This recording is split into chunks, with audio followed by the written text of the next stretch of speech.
Hey y'all, and welcome to my channel. Today's video is the first official video in my Storytime Sunday videos. I was going to have these going up on Saturday, but I wanted to space my 3 videos a week out a little bit better, so these are all going to be going up on Sunday, and I am super excited about it. Alright guys, today's video is going to be all about the prequel. This is beginning and ending. I did help my dad edit this one, so I am super excited about it because I had the most to do with this one than I did all of the books. Namely because it's this long. It's not as long as the rest of them. So I was able to edit it in I think a couple of hours. A couple of times. So I was going to use my microphone for this video and realized it takes a big old battery that I don't have. So this video is done without a mic, but I have found a way to finagle the audio so that it sounds better than what it used to. Anyway guys, I hope you all are as excited for this as I am. I will quit rambling because nobody wants a really long intro, especially if you're listening to this while you're working, in the car, driving down the road, whatever. Let's hop on into it. It's called Beginning and Ending, Prequel to the Mirror series by Chase Jones. So it says, a race on the edge of extinction and their bold plan for survival. Let's do this.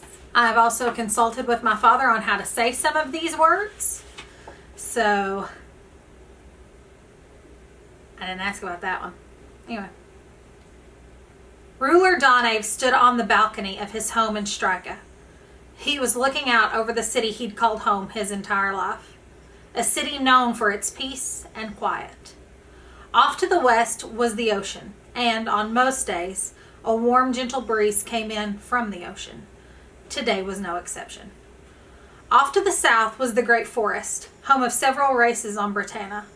There were the winged freelings, known for their astounding colors and their beautiful music. They could be seen in the city year-round, performing at various functions. The diggers also lived there. They weren't known for their beauty or their singing, but they had proven very helpful in the fact that they introduced the Tari to a new mineral. They called this mineral Zinton, a mineral they were now using to build super strong buildings. The diggers lived mostly underground and were not known for their gardening skills, but they did love fresh fruits and vegetables. They could be seen around the city trading for things they liked. Then there were the Soarers, a mighty winged race that lived in the cliffs beyond and above the great forest. The Soarers were hunters, and they could be seen all over the fields of Britana, floating on the wind currents as they searched for the food. Unlike the freelings and the diggers, the Soarers didn't come to the city often. They chose to stay in their cliffside homes, only coming out to hunt. Britana hosted 3 other cities. Balark and Niemont lay to the east along the coastline. Hilltree lay far to the southeast, but was also situated on the coastline. Ruler Donave felt the people of Britana must love the ocean. He also loved the ocean, but it wasn't his people who settled the lands of Britana. His people had come much later. The title ruler was not given to him by the people of Britana, but one bestowed on him by his own people, the Tari.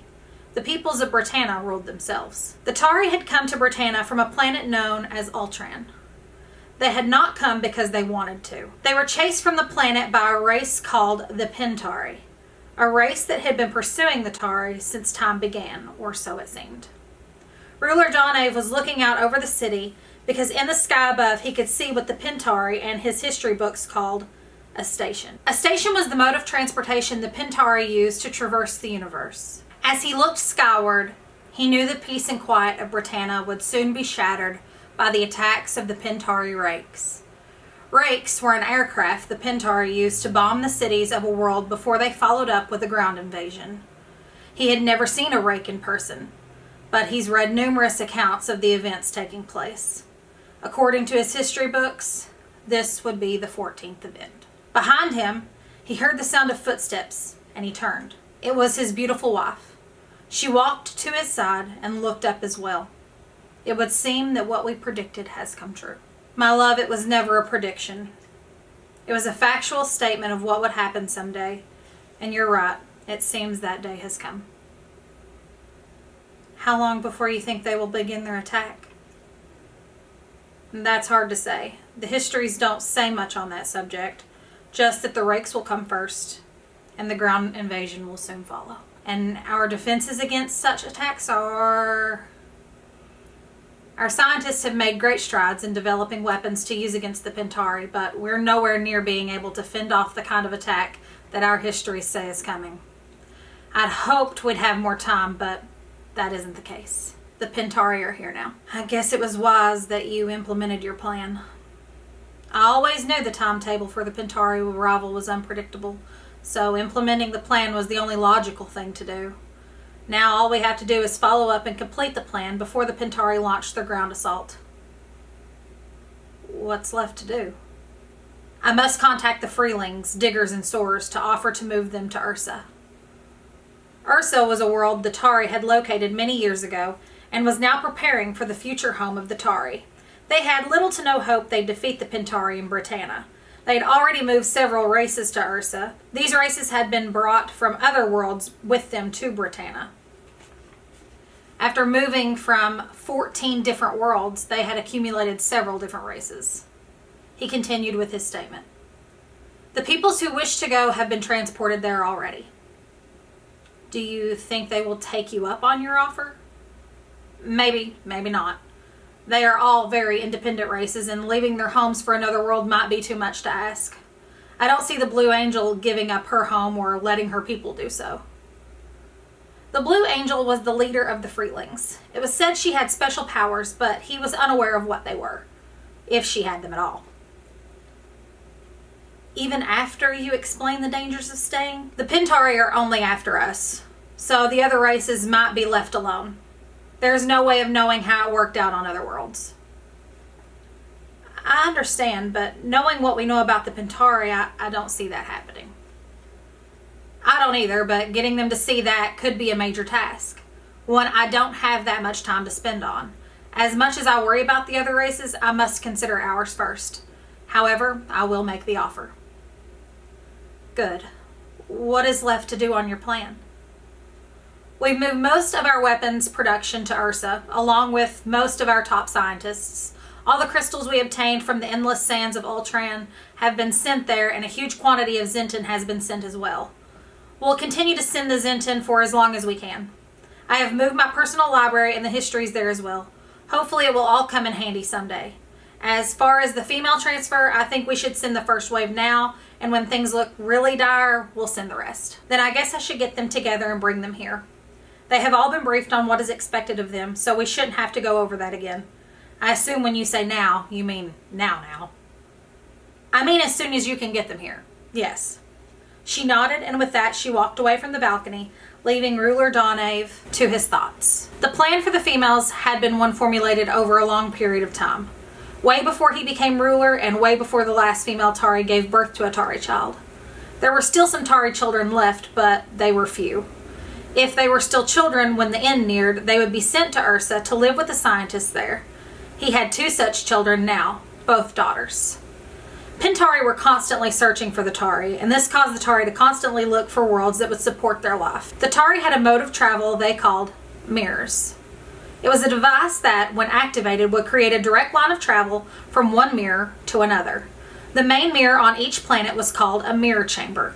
The mirror chamber housed the mirror for every location on that planet, plus a mirror that connected back to the planet where the mirror chamber originated. Since they'd been on Britana, they'd found 2. One was a world they'd named Ursa. It had one race that inhabited the planet, and they were few in number. There had been a few skirmishes when they first arrived on the planet, but a friendship was developed, and all of the hostility stopped. The Tari, by nature, were a very friendly people, which was one of the reasons they could never fully defeat the Pentari. And the Pentari were anything but friendly. Planet 2 was a planet they learned was called Earth. Earth was far from uninhabited, but it did have places that were sparsely populated. One such place was a land called America. After years of studying America's culture and beliefs, and a quick experiment, the Tari decided America was where they would relocate their women to. The experiment was a simple one. A Tari female was taken to Earth, where she mated with a male there. The female became pregnant, and the Tari had all the information they needed. The whole idea behind sending their females to Earth was to repopulate the Tari race, and they wanted a more aggressive Tari, one that could better defend themselves against the Pentari who would one day find them on their new planet. To do this, they studied different groups of men on Earth. They found a male who was in the military of America, and after further study, they found that the group that called themselves the Marine Corps was the most aggressive. Maybe not the smartest or even the best fighters, but definitely the most aggressive. Having decided that the Marine Corps males were who they were looking for, they suggested to their females that they find a Marine for a mate. They figured the intelligence of their females could overcome some of the lack of intelligence of the Marines. If they'd looked closer, they would have realized that the Marines were on the same level intellectually as all the others, but their behavior sometimes made it appear that they weren't. And besides, the Tari were so intelligent any race would look dumb in comparison. The Tari knew this plan was a long shot at best, but they felt it was all they had. Something had to be done or the Tari race was finished, just as the Pentari hoped it would be someday. There were 6 mirror locations on Earth. There was one in Ohio, Vermont, Wisconsin, Nevada, Texas, and Kentucky. But Earth didn't have a mirror chamber. It was connected directly to the mirror chamber on Ursa. They were able to do this because the 2 planets were fairly close to each other in the terms of expanse of space itself. The plan was to send a group of females through each of the mirrors with simple instructions. Have as many kids as they could, and prepare for the time when they would all be called to Ursa for a battle with the Pentari. In order to do this, the females were told to make sure their children knew who they were and what was to come. Ruler Donave was standing in the study of his home when his wife returned with the women. They were to be led through a mirror in the study to the mirror chamber on Britana. From there, they were to be taken to Ursa in order to be led to their new home planet, Earth. There were only 30 women in the group, a further testament to the dwindling Tari population. There would be 6 groups of women made up of 6 women per group, 1 group per mirror on Earth. There would be 1 woman placed in charge of each group, and her job was to record all births and the location of all the Tari in her group. If she passed before the Tari were called to Ursa, she was to pass the responsibility on to one of her children. This process was to continue until the Tari were called home. Once all the women were in his study, he opened the mirror and began the process of getting the women to their locations on Earth. They were being sent to some isolated areas on Earth, but there would be arrangements in place so they wouldn't be left to fend for themselves. Once Ruler Donave was finished getting the women to Earth, he returned to his study on Britana. His wife was waiting for him there. As he turned from closing the mirror, she said, "Now that we've started, this seems to be even more of an extreme measure than I thought it would be." It seems extreme because it is, but we all agreed it was the best option we had. The 30 women we sent to Earth have a chance at a new beginning. Let's hope they make the best of it. I guess one can always hope. The home of Ruler Donave was a busy place as several events were being set into motion at the same time. He had a young Odal priest in his study, a man who went by the name Alman. The Odal priests were a group the Tari had put trust in long before Donave became ruler, and he was depending on that trust now. He was placing several objects of great importance in Alman's possession. One was a stack of books, of which 1 were to be given to the ruler of each land on Ursa, so they would know the signs when the Tari returned there. The other objects he gave them were 3 swords belonging to the points, and each were to be placed on a different land on Ursa. The swords could only be wielded by its Tari counterpoint, so they were in no danger of being used by the wrong people. Along with swords, Alman was given the instruction to go looking for the Tari on Earth if they had not returned to Ursa within 50 years. Ruler Donave gave him a special stone that would allow him to do that. It was one of a kind, so he was told to guard it closely because if he lost it, there would be no getting to Earth. The Odal priests were known for their long lives, so this number of years should be no problem for him. Of course, other things might kill him, but old age should not be one of them. Ruler Donave helped him get the objects to the mirror chamber where he was met by a group of oaths. He would need the oaths to help him transport the swords. For anyone who wasn't a point, the swords were almost impossible for one person to lift, let alone use. The hairy oaths, known for their size and strength, they could lift the swords, but their hands were too large to use the sword effectively, and they couldn't draw upon the sword's true capabilities either. Once he saw Alman and the oaths on their way, Ruler Donave returned to the study where he was met by his wife once again. "Are you sure that was a wise decision? That's a lot of power to put in one man's hands, and even an old elf priest. And how do you know the Tari points will be able to find the swords?" "The priests have never given us a reason not to trust them, and although the swords are powerful, the priests have no way to access that power. As to how the Tari counterpoint will find the swords, the points seem to draw each other together. If a Tari point makes it to Ursa, I have no doubt the sword will draw them in. Why did you decide to send only 3 swords to Ursa? Why not send all 5? Because I'm not a seer. None of the points might make it to Ursa, and I wanted 2 points on Earth in case something happened that they are needed there. 2 will make a strong weapon, but they cannot destroy an entire planet.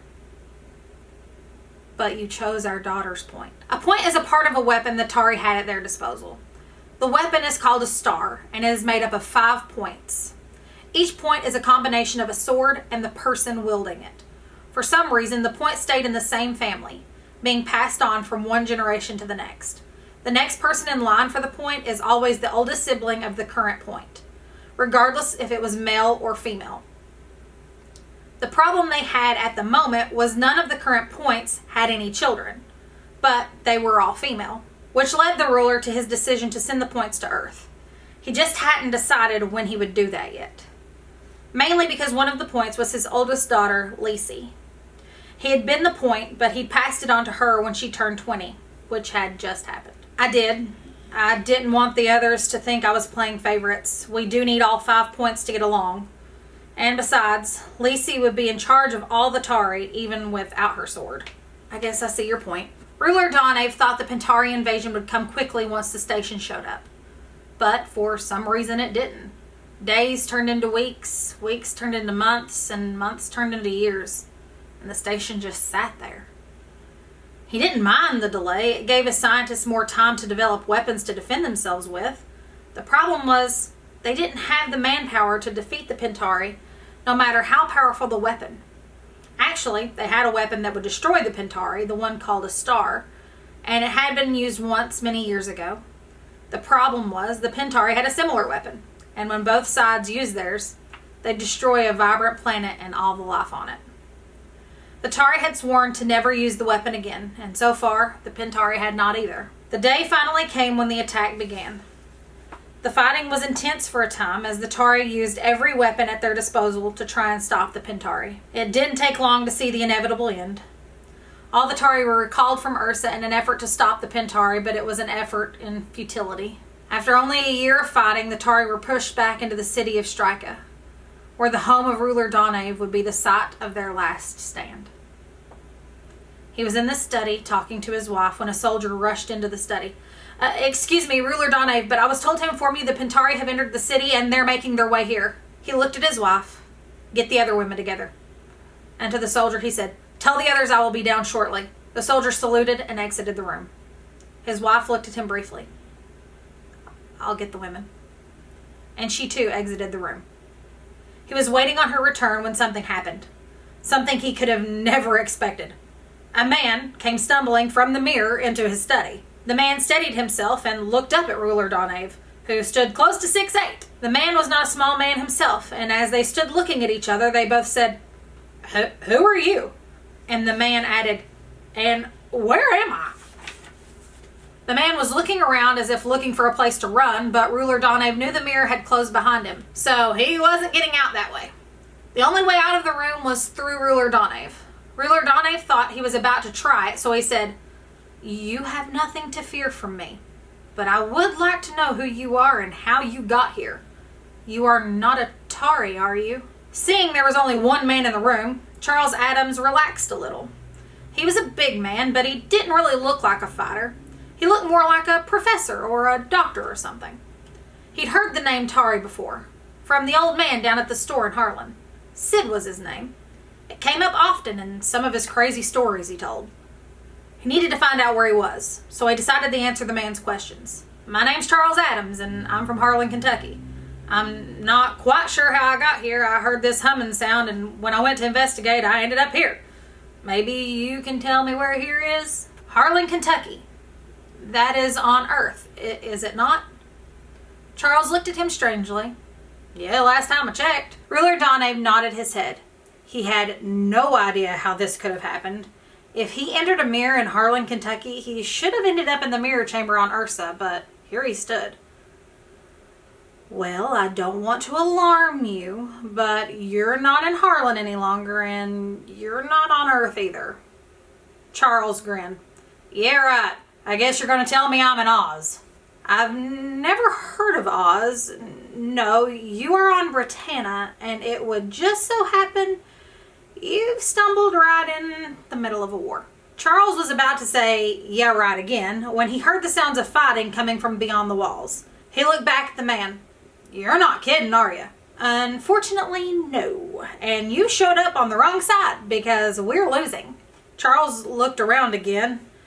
If you'll just tell me how to get back to where I was, I'd be more than happy to leave. Not much into fighting, I take it. Charles was a little offended.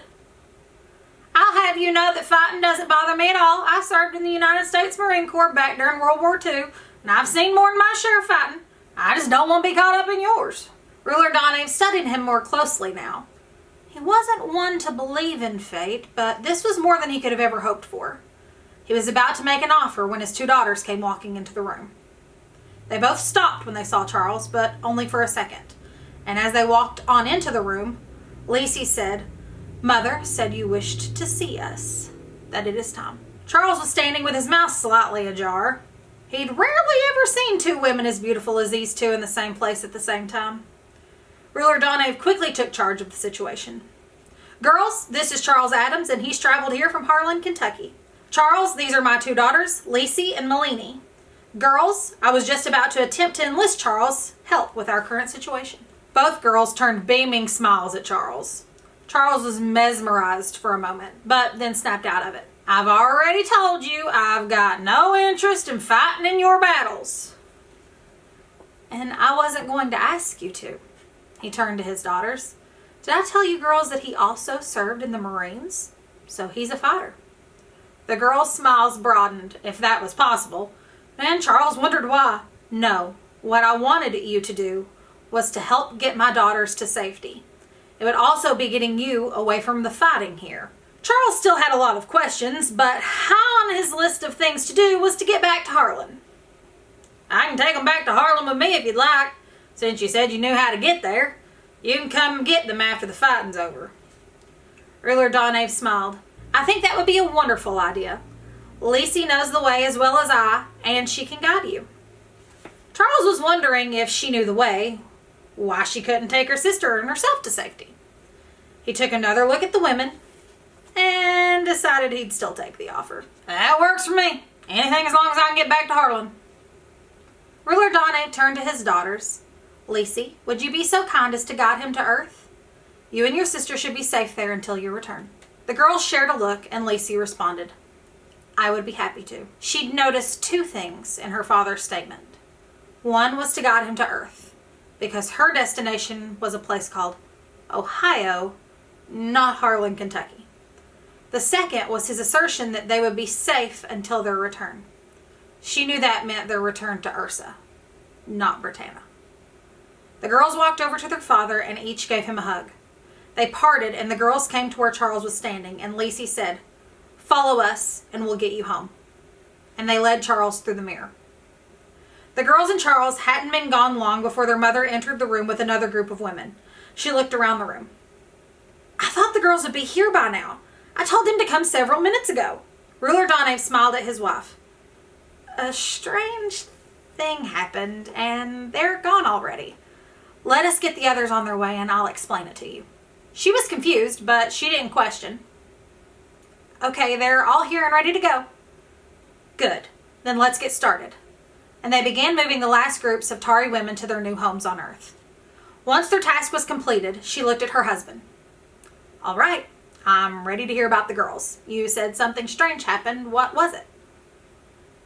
You hadn't been gone long when a man came stumbling through the mirror. You say a man, not a Tari. How can that happen? I'm not sure, and the man had no answers either. He didn't even know how he got here or where he was. Anyway, come to find out, the man was from Harlan, Kentucky. And to top that, he served in the Marines. I saw it all as a sign of some sort, so I sent the girls back with him to Earth. That is strange. So now we have 2 points in Harlan, Kentucky. You know that's where we sent Britine. She wasn't upset that she didn't get to say goodbye to the girls. They'd said those long ago. No, Lacey is still going to Ohio. I assume the man can find his way from there to Harlan, Kentucky. What if Lacey decides to go with him? Then I guess we'll have 2 points in Harlan, Kentucky. I see this as a sign, so I'm not concerned that there will be 2 points in the same area. Remember, they draw each other, so at some point, we may have more than 2 points in the same area. Besides, neither of those points have their swords with them. Yes, there's always that. I guess now the only thing left to do is gather the others and make our own exit. That would be our last task, yes. And they went to join the others, who should already be at the appointed place. When they arrived, they found the other 4 couples were already there. The other 4 former points. There was Fredrian and Kalina Seathan, mother and father of Florina, who was sent to Texas. Glendon and Lorraine Narling, mother and father of Georgetta, who was sent to Wisconsin. Rolani and Gilmore Starvone, mother and father of Britine, who was sent to Kentucky. And Bloran and Giuliani Frantori, mother and father of Susanna, who was sent to Vermont. Ruler Donave addressed the group. We have done all we can. Now it is time to make our way to retirement. No one said anything, so he walked to the wall and opened a mirror. The couples exchanged glances, and then, one by one, they made their way through the mirror. Ruler Donave and his wife were last to exit. Once they were on the other side, he closed the mirror. Only this time, not only did the mirror close, but it was destroyed. There would be no one else coming through, and there would be no going back. This had been arranged long ago, so each couple made their way to their own living quarters. Ruler Donave and his wife walked to the opening in the cliff face. They stood gazing out over a large expanse of ocean. Waves were rolling gently on the ocean surface, and they could hear them crashing gentle into the cliff face. Birds were gliding in the air above the ocean in search of a meal in the waters below. They knew the water was hundreds of feet below them, and they knew the cliffs extended hundreds of feet above them. With the mirror closed and destroyed, there was no way out of the cave they'd chosen for their final days. Did the Pentari control the planet they were on? Yes, they did. But they never think to look for them where they were. Lavani slid up close to her husband, Donave, and he put his arms around her. She exclaimed, "It's truly beautiful here. I think I will be happy here. I think we both will be happy here." And they stood a while longing, just gazing out over the ocean. It was the ending of a plan they'd put in place long ago. An ending for them. For their daughters and 25 others on a planet called Earth, it was a new beginning. They hoped it would be a new beginning for the entire Tari race, but only time would tell. And they wouldn't be around to know how it all ended. But that was the plan. The end. I got all sorts of emotions reading that book out loud. I hope you all thoroughly enjoyed it. Please be sure to hit that like and subscribe button if you enjoy this type of content. I'll leave all of the links to all of my dad's books in the description box below. Guys, he literally just finished writing book 13 like last night or the night before. He's written 15 total if you count the 2 side stories, but he's written 13 in the main series alone. Maybe it's 16 because I don't even think he counted the prequel. He blows my mind. Anyway, guys, I hope you all are having a beautifully blessed evening, morning, noon, night, no matter what time it is, wherever you are when you're watching this. I genuinely hope it's blessed, and I will see you all in my next one. Bye, guys.